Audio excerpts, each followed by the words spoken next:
Nakapanayam ni teammate Bernadette si John Clinton Labutong na gumagawa ng ingay sa mundo ng athletics. Ano nga ba ang story niya beyond the game? Panoorin natin ito.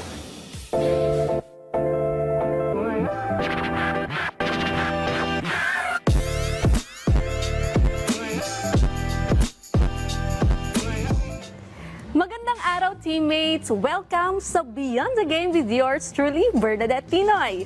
Ngayon naman, teammates, makakasama natin ngayon ang isang promising runner ng Dasmariñas, Cavite. Please welcome John Clinton Abetong. Oh, welcome sa PTV. Hello po ate. Ay, wow, parang relax na relax ka. Talagang pinagandaan mo talaga yung naka-blue ka para blue din yung ano natin. Siyempre. Paano ka naganda ngayong araw? Wala po eh. Ay, Confident lang woke ako. up like this. Yes. John Clinton, meron ka bang lahi? Yes po, meron. Sige, para malaman din ng viewers, no? Ano Yes. bang lahi mo? Nigerian po. Yung father ko po Nigerian. Then yung mother ko po is Pinay. Wow, Pinay from... Cebu. Oh, Yes, po. from Cebu. Yes po. Maayong hapon. Marunong ka ba mag-Bisaya? Hindi na po. Pero nakapunta ka na ng Cebu? Yes, nakapunta na po ako. Then nung palarong pambansa rin po last time sa Cebu. Oo, sa Cebu yun. Dumala po ako sa family namin.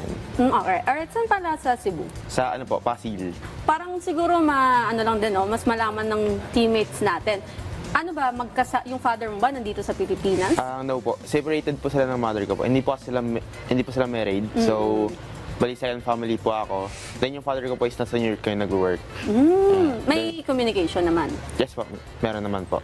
Clint, paano mo ba na-discover na meron kang talent sa pagtakbo? Kailan ka ba nag-start? Nag-start po ako nung elementary po ako sa Brooks Point, Palawan yun. Ano po pala, minabati ko po yung coach ko po dati nung elementary po sa Brooks Point, Palawan, si Sir Jason Carandang po, and yung kaku trainer niya po.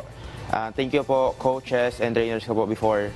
Kasi kung hindi po nila ako na-discover, hindi rin po ako aabot ngayon sa sport po na to. So yun. Uy, ang ganda Then, nun Paano ka nila na-discover, no? Bigla ka nilang tumakbo. Uy, magaling yun. Ganon. So yun ako nga po yung kwento. Ano po siya, meron po akong best friend po. Wow. Nasa USC na po siya ngayon, Okay. track and field din po. Yun, sumali po kasi badminton po eh. Doon, ayaw ko po mag-track and field po nun, hindi po ako sumabay sa kanila. Tapos, no choice po ako, natalo po ako sa badminton. So yun, nilapitan po nila ako, sabi po nila tara mag-track and field ka na lang kasi mabilis ka naman tumakbo. Natatalo mo naman kami yun, sasabay mo naman kami, gano'n. So yun, no choice po ako, sabi ko, sige go, try ko. Then, 2 days ago, pumunta po ako ng ang school meet po, like ganun. So yun, doon na po ako na-discover po ng una ko po naging coach and trainer po. Then, yun, sabi po nila, wag niyo na patakbuhin yan, kuha na yan kasi may lahi tsaka matangkad. So yun. Yun ang qualification, Yun no? ang May lahi ka, pasok. Oo, yun. But ano yun, nung time na yun, matangkad ka na? Matangkad na po ako nung grade 6 po ako. Mga 5'5" na po ako, ganun. grabe, grade 6. Anong height mo na ba ngayon? 5'7". So si Clint ay 5'7". Di malayo talaga na si Clint maging Olympian to someday, no? I hope po. Pero In God's will. ano ulit yung mga event mo? Ano po, ngayon po 100, 200, 400, then 2 relay po. Tapos sinasabi ni coach, nung ibang coach na dapat, ano ba yung parang pinaka-favorite mo dun sa mga event na yun? Ano po talaga, favorite ko po talaga na laro is 100.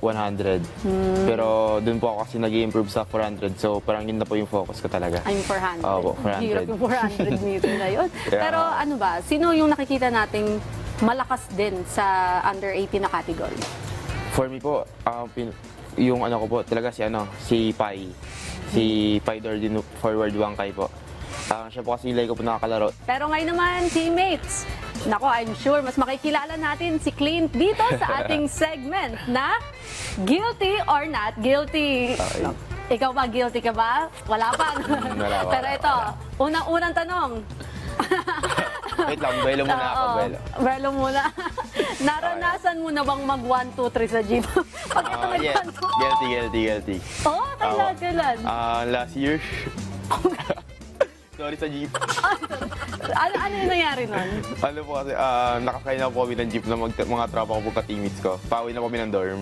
Then, nakaligtad ko po pala, wala po akong dalang wallet. Ayun, nag-1, 2, 3 na lang po ako. Parang ano na lang, okay, baba ako nyari. Kunwari, confident na lang po na nakabayad na ganun. Oo, kinabahan ka nun. Hindi naman po. Tapos nung pagbabaan na po, nagwawadali na ako. Hindi ka nila mahabol kasi mabilis ka tumakbo. Ito naman, guilty or not guilty? Nagsinungaling kay coach na masakit ang katawan kahit hindi naman. Ako, usapang training to. Guilty. Oo, guilty. Mapapanood to ni coach. Ano ba nangyari? Hindi ko po sure kung ano po nakalimutan ko na. Pero alam ko po, naggawa ko na po siya one time. Namasakit yung katawan ko. Siguro po sa training po, yung repetition po ng workouts. Nag-workout po kami minsan ng hard training. Parang pagod na po yung katawan. Tapos yun, nagkano na lang po kami. Pagod naman na po talaga, pero kaya pa naman. Pero minsan nag-aalibay na lang po kami na hindi na kaya, ganun. Naniniwala ba si coach? Hindi. Hindi din pala Sa tingin ko, hindi naniniwala. talaga siya naniniwala. Ayun po. Alright. Ito, guilty or not guilty na late sa training? Guilty. Always ako late sa training. Hoy! Nako! Isa yan sa disiplina, di ba? Po. Pero ano naman po, kahit late, kasi, late po kami pero hindi pa po nag-start yung training. Pero kapag usapan po kasi na 4 p.m. po yung training, then nakakalit po kami mga 4:05, 4:10, pero hindi pa naman po nag-start yung training. So parang yung hindi ka lang talaga nauuna. Opo. Pero itong isa pang tanong ko, guilty or not guilty? Nag-cutting. Not guilty. Never ako nag-cutting. Sigurado ka ba? Never pa. Never Never. pa. Pero may mga tropa kang nag-cutting na.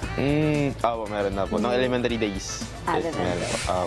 Ito naman, guilty or not guilty, sumali sa isang tournament na walang ensayo. Walang ensayo. Wait lang, pag-isipan ko. Guilty. One time sa Patafa po. Weekly relay. Yes, weekly relay. Hindi po ako napag-ensayo because may sakit nga po. Pero naglaro pa rin ba ako? Anong event yan? 200 pa ata yun. 200. Ano ka doon? Nanalo ka? Opo, nanalo po. Rank 1 pa rin po. Wow, Pero hindi ko imagine po nakuha yung PB pat. At least ganun pa rin po. Walang Consistent. ensayo pero Oo. nanalo. Oo. Ito naman, guilty or not guilty, nahimatay sa track oval. Not guilty. Hindi pa. Never pa. Kapag kasi na-feel ko na parang mahimatay ako or nahihilo ako, lang po ako, inhale, exhale lang. Yan, parang pinapakalma ko po yung katawan ko.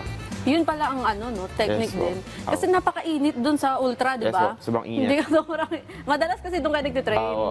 Sobrang init doon. Opo, lumalapit nga po kami sa medic eh. Humingi po ng yelo, nalagay po sa something, lagay sa may batok, sa ulo, ganun. Okay. Minsan po sa face pag sobrang init po talaga. Alright. Yes. Ito naman, guilty or not guilty, may lucky charm. Ano naka-charm? Things po ba or person? Like, Ay, reversal! okay. Sige. Ano muna? Person. Person, meron po. Totally marami po. Una po doon talaga si mama ko po. Mother ko po talaga yung pinaka-lucky charm ko. Kasi, lalo na po nung nandito po siya sa Pilipinas, every lahat po ng game ko, pinupuntahan niya po talaga, sumasama po talaga siya. Pero lucky charm na things naman. Things, meron po, quintas. Pero Saan? nasa wallet ko po kasi. Ay, nasa Pero meron po akong isa. Ayun po. Ito. Yan. Cross. Cross po. Yan. Sino nagbigay? Si Mami din. Hindi po. Binili ko po siya bago po ako maglaro ng regional meet. Kasi gusto po talaga nun, pag naglalaro po ako, lagi pong nandyan yung guidance ni Lord. Eto, usapang atleta na. Okay. Guilty or not guilty, may crush na atleta. Meron po. Ayun na yung kanina. Yung sinasabi kanina, mo. okay. Sige, shoutout mo na. Ito na yung Ayan. pagkakataon mo. Ano po siya, taga UE. Yan, shout out po kay April Santos. Siya rin po yung crush ko talaga. Na-mention. April Santos, hello. Hello. Shout out po. Anong event niya din? Pareho kayo? Yes, sprinter po siya. From po siya, Western Visayas. Pero nasa UE na po siya ngayon nag-aaral. Doon naglalaro po. Ito naman, usapang atleta pa rin. Guilty or not guilty? Sinungitan ka naman ng sikat na atleta. Hindi. Pero sa April po, opo. Araw-araw. Hindi, joke lang. Baka magalit. Pero yung mga halimbawa, talagang lumalaban sa, mga Olympian, mga ganun. Kasi syempre, yun yung tinitingala natin, di ba? Apo. Pero may time ba, kahit hindi pala sa track and field, kahit sa iba't ibang type ng sports, may time ba na nasungitan ka ng isang atleta? Wala po eh. Wala po. I'm sure talagang promising talaga to si Clean kasi hindi na ako magtataka pag nakapasok ka ng SEA Games, Asian Games, Exact. Olympics. Pero ano ba yung parang, ano mo na lang, advice na lang din and at payo na din natin sa mga gusto pang sumubok sa, mga na-inspired din sa katulad mo. Tuloy-tuloy lang po. Huwag po tayo sumuko. Ganun talaga, sa sports kasi hindi pwedeng Hindi pwedeng gusto mo, kapag ginusto mo talaga, makukuha mo agad. Hindi siya ganun. Kailangan mo siyang paghirapan, kailangan may dedication, then, yun, lagi po tayong makinig sa coach. Nako, Clint, maraming salamat sa pagpapaunlak sa aming imbitasyon at good luck sa Ito. mga next na path ng iyong career dito sa Patapa at sa mga next na tournament na Yes po. sasalihan mo. Kaya naman, teammates, maraming salamat sa panonood at magkita ulit tayo sa mga susunod nating kwentuhan dito lang sa Beyond the Game.